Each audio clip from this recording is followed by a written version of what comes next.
back. How you doing, Trench? What's going on, everyone? Welcome back to Backtrack Cinema. In this video today, we'll be ranking all 4 Expendable movies, from my least favorite to my favorite. I can do that. So grab some popcorn, get a drink, and let's talk the Expendables franchise. Covenant, calling Raven. Payback time. Come with me if you want to live.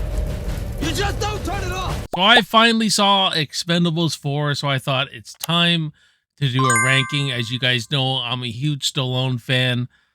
I love pretty much all these movies, let's just say that. And it's a franchise where its reputation is, you know, a love letter to the action stars of the 1980s, the 1990s. And the big thing about them was always like, who's going to be in the next Expendables movie? Who are they going to get this time? You know what I mean? And so it's just a fun little action franchise that I really adore. I really do. I mean, it has ups and downs like every other franchise, but I mean, I really do enjoy most of these movies. So without further ado, let's get to the ranking. So coming in at number 4 easily is Expendables 4. This is one of the fucking cheapest movies I have ever seen in my life. Cheap, lazy, no star quality at all. Jason Statham is the only reason of watching this movie. We get very little Stallone, and at least Jason Statham's good enough in this movie to carry the film, which I think he could carry these films, you know what I mean? He has that star power. He's like the only guy you could really call an action star these days. I don't like the villains. I don't like their replacements. When you're putting Megan Fox and 50 Cent as your leaders of the Expendables, okay, see you later. I'm out. You know what I mean? And I did give Megan Fox the benefit of the doubt. Everything that you all were saying about this movie, unfortunately, was true. I wanted to say, you know, I like this movie, but this was a fucking terrible movie. I mean, you forgot what your franchise was. You forgot who your audience was. Megan Fox and 50 Cent, that's not the people you go to like replace Stallone with. That's not a guy you go to put in charge of the Expendables. And when they do, she does some stupid fucking decisions. Like, she's supposed to be the leader of the Expendables, the next big badass, and she gets them all locked inside this shipping container. Like, just stupid shit in this movie. I felt like they were making fun of a lot of the Expendables, like almost making a spoof of them. Hate that. The CGI fest was just, this whole movie looks like it was just made on behind a green screen and that's it. It was just freaking terrible. I'm glad that, spoiler alert, I'm glad that Stallone didn't get killed off. I'm glad that there could be a possibility that he can come back. But, I mean, I just want to erase this movie from my fucking mind, man. It was so bad. Even the action scenes, there was nothing really entertaining or engaging. Nothing really great about them at all. The way they're shot and everything. I wanted to like this movie, but unfortunately, when I saw who the cast was going to be, I pretty much nailed it there, and I wanted to be wrong, but unfortunately I wasn't. Coming in at number 3 is Expendables 3. Now, this movie is good enough, has a good enough story for me. I do like the action in it. I think the third act is really, really good. I think, you know, bringing in Antonio Banderas was really good. Wesley Snipes is really good in this movie, but when they take the Expendables out and you're trying to latch on to these new younger Expendables, wasn't for me. I didn't find any of them entertaining at all. I think they were just so stock and so plain in this movie.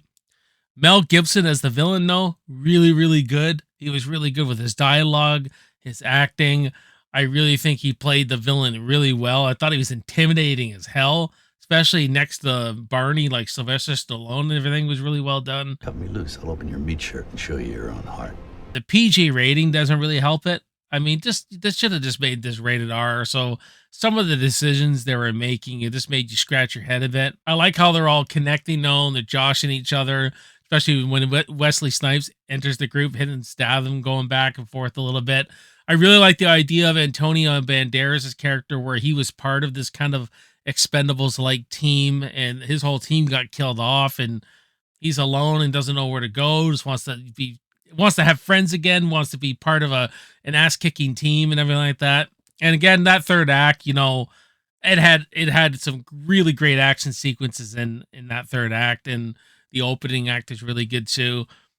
But you know, it's not bad as a lot of people maybe make it out to be. I still have a fun time with it. I'll still won't skip it when I marathon the Expendables. Coming at number 2 is Expendables 2. So as you know by now, yes, I like these movies in order, but Expendables 2 may be the most fun though. This may be more rewatchable than the first one, more rewatchable than any of them. I think it has the best cast of the whole franchise. I mean, bringing Van Damme in as the bad guy, it was fantastic. I thought he was so good in this movie. Scott Adkins his henchman is really good. I mean, there's one scene in this movie that I think they did a really good job of, where they kill the young kid, Billy, I think his name is, where Van Damme has him hostage, everything, and there's this really cool stare down between Van Damme's team and the Expendables team, and it's full of actual really good tension. You know what I mean? Just a complete throwback to those 80s action movies. Don't do this. They'll kill everyone. He's gonna kill him. The opening scene to this thing is fucking badass, man. They just outdid themselves, and the end too.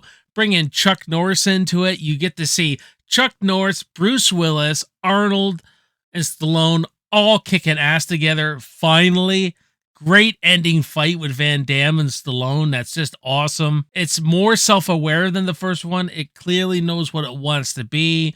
You know, this is a love letter to the action fans of the 80s. Let's have fun it. Let's have some tongue in cheek with it. Like when Bruce Willis says, "You've been back enough" to Arnold, and Arnold's like, "Yippee-ki-yay." Like this way they're joshing each other with their famous one-liners from movies.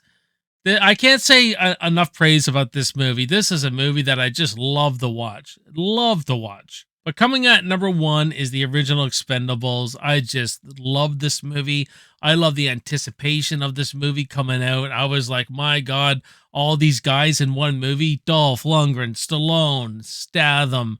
We got Steve Austin, you know, Randy Couture, Jet Li. Just so many great names in the first Expendables movie. Mickey Rourke is a really cool character.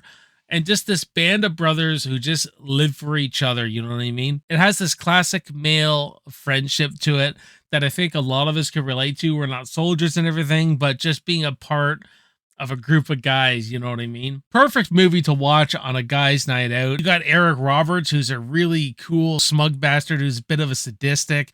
And, you know, I mean, there's one scene there where they're torturing this girl from the island and they're waterboarding her, you know, dumping the water on her. And you know, you just didn't kind of know what they were going to do next. So I really liked him. Steve Austin as his henchman too. That fight, that whole third act to this movie is just freaking crazy, man. Stallone really knows how to deliver to fans. He knows what us action fans like. You just watch this movie and what it has. It has the one-liners.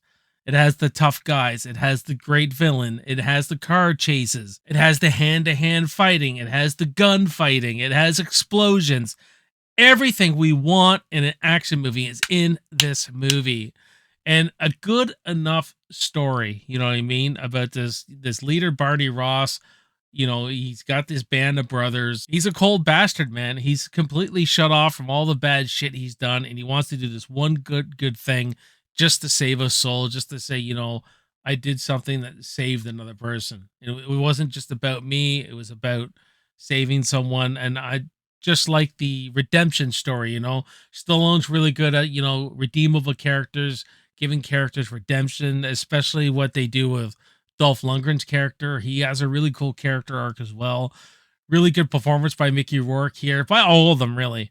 By all of them. And practical effects, the way they made action movies in the 80s, you know what I mean? It's just a complete love letter, like a lot of these movies are. But I just love the first Expendables movie. Just always loved it. It's usually the one I watch the most. Expendables 2, like I was talking about, that's a runner-up, man. Like they're a great 1-2 combo, man. Just a completely great 1-2 combo. But what about you guys? What do you think of the Expendables franchise? How would you rank it? How would you rate it? All that kind of stuff. Let's talk about it in the comments below. If you're new to the channel, subscribe to the channel. I'll put an end card up for other related content that relates to Expendables or people in the Expendables, all that kind of jazz. My name is Jason. You're watching Backtrack Cinema. I will see you next time, and I will see you in the movies. Cheers.